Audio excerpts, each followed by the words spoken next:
Hi, everyone, and welcome to another episode of Ancient Warfare Answers. I am again flying solo, so I get to play while the cat's away, the cat being Jasper, even though Jasper is a dog person. I'm a cat person, but that's okay. Anyway, welcome. I'm going to answer a couple of questions, one question this time around.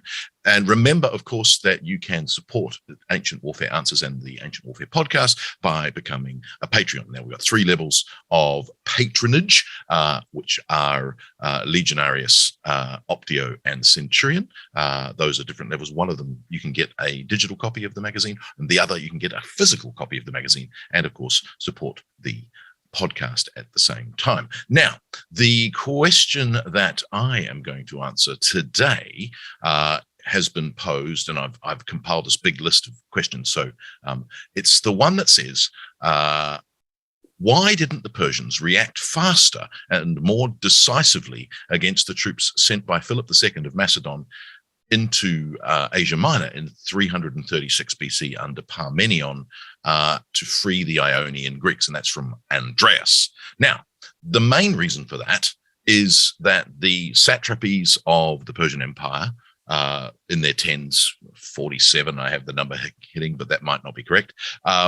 They're pretty much independent governorships of areas, and the way that the Persian Empire is governed, that those are very autonomous, and they tend to have a lot of freedom to govern their own satrapy as they see fit. And only when there's a crisis does someone else come to their aid or come and solve the problem.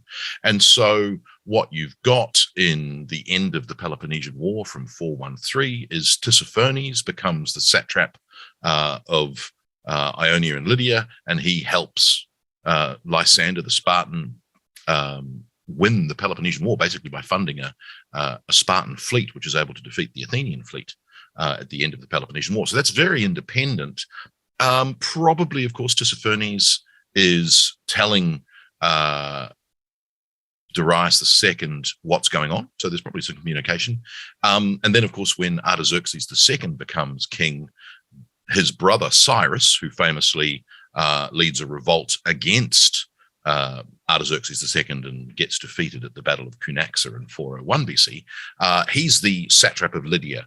And he basically plans a revolt against his brother, hires 13,000 mercenaries from Greece and elsewhere, is able to march to Cilicia, so at the other end of Turkey, so the Syria-Turkey end, and all the while saying, no, there's a rebellious Pisthenes, the satrap of Cilicia. He's a rebel. I'm coming to punish him, which is all a ruse. And, they get there and then it's like, no, now we're marching on Babylon. So that kind of autonomy basically allows for a great amount of independent action and, well, no, you deal with it. So what happens, of course, in 336 is that there's this preliminary invasion of Asia Minor by Parmenion. And Parmenion doesn't actually have that much success. It's a very interesting side note to the people who think that Parmenion and the older generation of generals are the people behind Alexander's success. They don't tend to have great success on their own. They tend to have great success when Alexander's with them. And so Parmenion is basically not doing a great deal, but it's the satraps, the local satraps. So you've got Lydia, you've got, which is based on Sardis, you've got what we call Hellespontine Phrygia, which is where Troy was. So those two are the main ones, and then you've got a couple more around the corner, Caria, Lycia, and things like that. But those ones are pretty much dealing with it themselves. And of course, you've then got independent cities who are beholden to a particular satrap or not. So they're very independent. So the chances are well, I'm miles away in Babylon, you take care of it.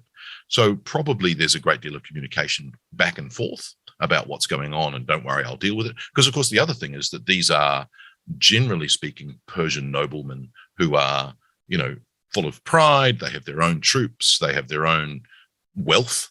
And so they are dealing with these issues. So when Alexander invades in 334, the first battle that he fights at the Battle of the Granicus, which is in Hellespontine, Phrygia, is against the satraps. It's not against Darius III. And that isn't until after he's defeated the satraps at Granicus.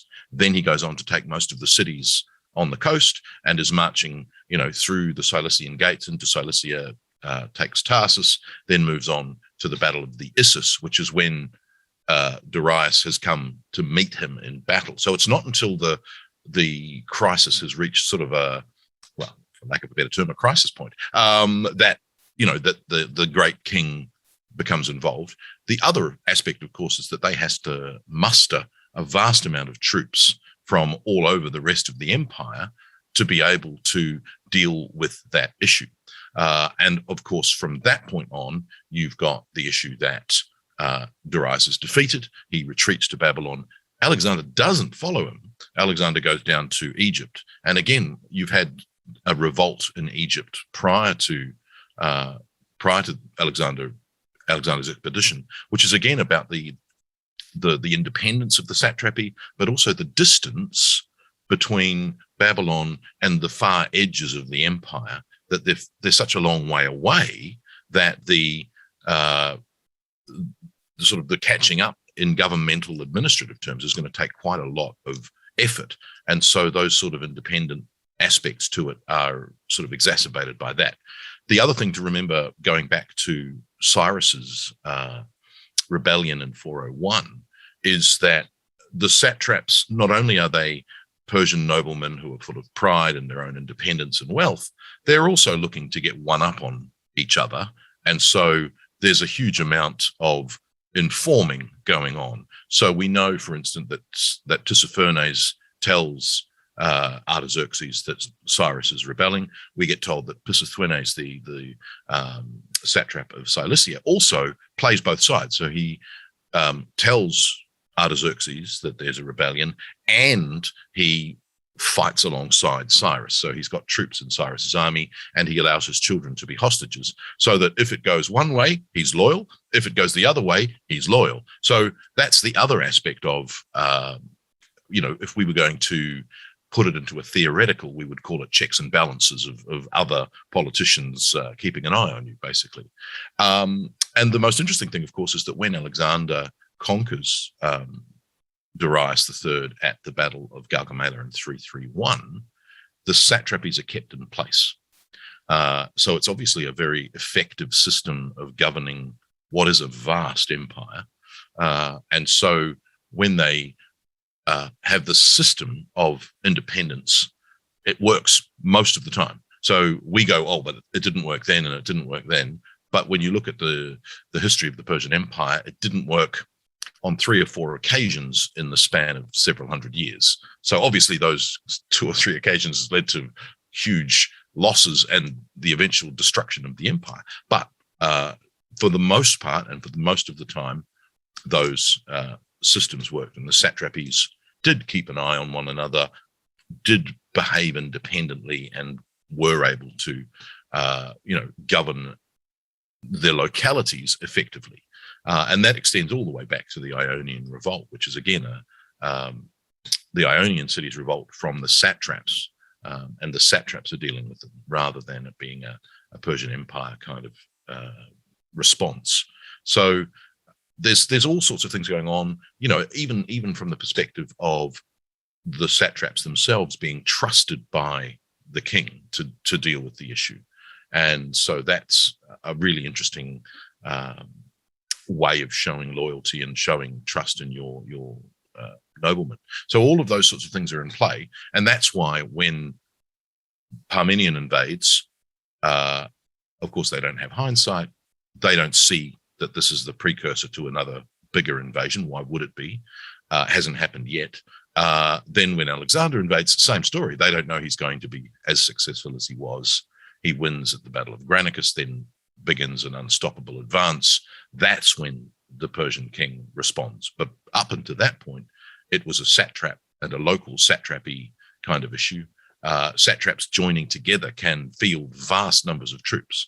At the Battle of Granicus, there's several 100,000, according to the sources, against Alexander's 40,000. So it's not that these are small and weak. These are very powerful provinces that are bringing to bear all of their resources, and for most part, except against Alexander, they are successful. So in a way, it's about that it's a local satrapy issue, and only when things get very bad will the king respond. And that's what happens. And of course, in 334 to 331, Darius III gets defeated, and that's the end of the Persian Empire. Thanks. See you next time.